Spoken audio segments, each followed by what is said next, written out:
Terima kasih Yang Berhormat Menteri. Yang Berhormat Menteri bersama dengan Perdana Menteri datang ke kawasan saya, melalui pejabat saya pun tak jumpa saya masuk itu perasmian NSK. Untuk beli ayam 1 ekor RM1. Sekarang ialah, adakah tawaran itu masih ada ke, atau kerana Perdana Menteri pergi jadi dia bagi 1 ekor RM1? Yang kedua ialah, yang saya pernah komplain tentang Pasaraya NSK, bukan saya tak suka mereka ada apa-apa masalah. Masalah sekarang ialah yang NSK Pasaraya itu, dia beroperasi 24 jam satu hari. Selepas ia dibuka, kebanyakan pasar pagi menjajah kecil tu mati. Kerana mereka tak dapat bersaing dengan pasaraya yang beroperasi 24 jam ini. Jadi saya nak tanya, apakah kriteria bagi kementerian membenarkan satu pasaraya buat perniagaan 24 jam satu hari? Saya pernah tulis surat kepada bekas Menteri Kementerian Perdagangan Dalam Negeri, Koperasi dan Kebergunaan. Bila saya tanya dia kata, oh ni di BKL. Bila saya tanya Datuk Bandar kata, oh kementerian bagi kelulusan. Jadi siapa bagi kelulusan? Saya tak ada apa-apa personal peribadi dengan dia. Saya hanya rasa sangat simpati pada penjajah di pasar pagi di persekitaran. Semua terpaksa tutup gerai kerana tak dapat bersaing. Jadi saya nak minta Yang Berhormat Menteri macam mana menolong penjajah yang perlu kita bagi bantuan dan tolong ni. Terima kasihlah Tan Sri Putih. Terima kasih. Tak jemput tu janganlah salahkan kita. Sebenarnya saya pun dijemput oleh NSK untuk program di situ. Kita berundingkan dan saya minta supaya dijemput pemimpin-pemimpin tempatan. Saya lihat pada petang tu ramai pemimpin-pemimpin tempatan yang hadir, termasuk NGO, pengguna dan sebagainya, ramai. Cina ini ya, yang Muhammad tak jemput ya. Itulah. Tak apa. Lain kali besok saya petang saya akan jemput Yang Muhammad lah. Kita kawan baik ya. Okey. So ya, itu tengok, itu tanyalah, itu tu pulang kepada ini perniagaan private. Dia yang mengusahakan itu. So ini strategi pasaran yang dibuat oleh NSK dan kita bantu. Sebab itu saya cakap, ada yang idea baik, kita bantu, kita menyokong.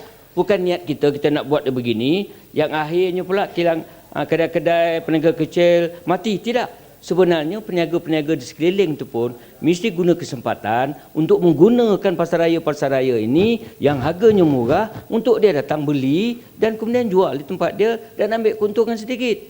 Banyak supermarket yang besar, Giant, Tesco dan lain-lain di beberapa bandar-bandar yang harganya memang murah, ataupun krim ni memang dah murah dah. Dan mereka peniaga kecil pada saya tak mati, malahan dia compliment. Maknanya dia boleh beli barang di situ murah dan kemudian bawa balik ke tempat dia. Saya tengok gerai-gerai di sekeliling, lepas saya operasi itu pergi minum kopi itu, bagus. Dia orang punya semua cukup selesa lah. Cuma dia tak selesa nak ahli parlimen dia saja, kata dia.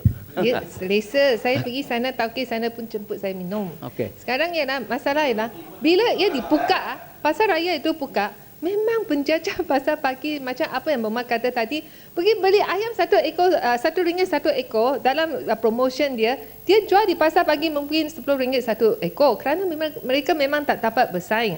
Sekarang saya hanya nak minta mungkin pihak kementerian, kalau nak bagi lesen beroperasi 24 jam, 365 hari 1 tahun, mungkin kita perlu adakan syarat lah. Macam mana kita membantu penjajah kecil di persekitaran itu supaya mereka boleh juga hidup bersama lah.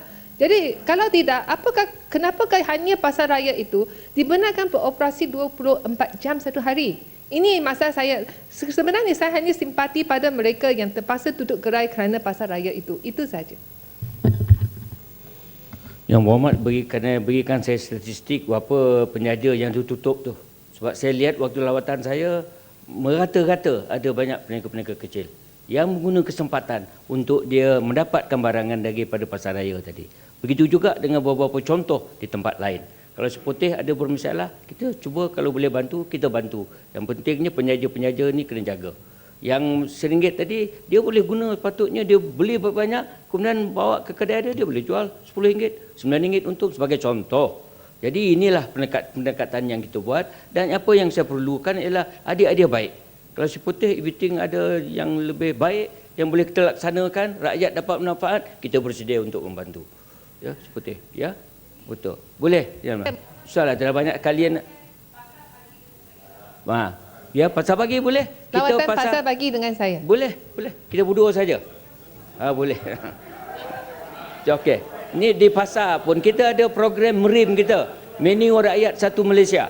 Menu rakyat satu Malaysia ni RM2 breakfast. For breakfast. Saya ingat di Seputih saya tak tahu, tapi di Sogo pun ada program merim ni. Breakfast for $2. Lunch $4. Ini yang kita buat. Program yang dibuat oleh Kerajaan Barisan Nasional untuk rakyat. Termasuk di Shah Alam. Mohd Menteri, saya ingin menjemput Yang Berhormat Menteri pergi satu vegetarian shop. RM2 satu meal ada 4 dish di kawasan Parlimen Segambut. Ini Bagus. tak ada satu Malaysia ke DAP ke ada apa, tapi mereka buat ini hanya dapat balik modal sahaja.